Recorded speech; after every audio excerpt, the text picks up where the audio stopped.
MK Stalin അടക്കമുള്ള മുഖ്യമന്ത്രി അല്ലെങ്കിൽ അവരുടെ ഭരണപക്ഷത്തിരിക്കുന്ന പല ആളുകളും പല നെറികേടുകൾ കാണിക്കുമ്പോഴും അവരെല്ലാം ചെറുപുഞ്ചിരിയോടുകൂടി മാപ്പ് കൊടുത്ത് വിട്ടിരുന്ന വിജയിയെ നമുക്കറിയാം അല്ലേ. വെറും വിജയ് അല്ല, ജോസഫ് വിജയ് എന്ന് പറയുന്ന നമ്മുടെ എല്ലാവരുടെ ഇളയ തളപതി.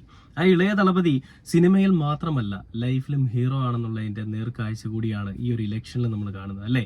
അപ്പൊ വിജയെ പറ്റി ഒരുപാട് പോസ്റ്റുകളാണ്, അതിൽ ഒരുപാട് ആളുകൾ വിജയ്ക്ക് എതിരെ പറയുന്നുണ്ട്, വിജയ്ക്ക് വേണ്ടി പറയുന്നുണ്ട്, ഒരുപാട് കാര്യങ്ങൾ നടക്കുന്നുണ്ട്.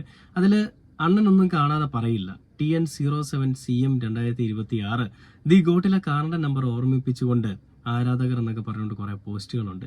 പിന്നെ വേറെ പോസ്റ്റ് പറയുന്നത് 15 വർഷത്തെ സ്റ്റാലിന്റെ കൊടികെട്ടി വായിച്ച തടയാൻ ADMKക്ക് കഴിഞ്ഞില്ല, എന്നാൽ വെറും 2 വർഷം മുന്നേ ഉണ്ടാക്കിയ ഒരു പാർട്ടി അവരെ ഇല്ലാതാക്കിയിട്ടുണ്ടെന്ന് പറഞ്ഞേക്ക്. പല രീതിയിൽ ഇല്ലാതാക്കാൻ നോക്കിയിട്ടും ഒരൊറ്റ പേര് അവിടെ നിറഞ്ഞു കേട്ടു, തളപതി വിജയ് എന്ന് പറഞ്ഞുകൊണ്ടാണ് അവർ പോസ്റ്റ്. അതിൽ കുറച്ച് കാര്യങ്ങൾ പറയുന്നുണ്ട്. തമിഴകത്തിന്റെ രാഷ്ട്രീയ ഭൂപടത്തിൽ ചുവപ്പും മഞ്ഞയും കലർന്ന പുതിയൊരു സൂര്യോദയമാണ്.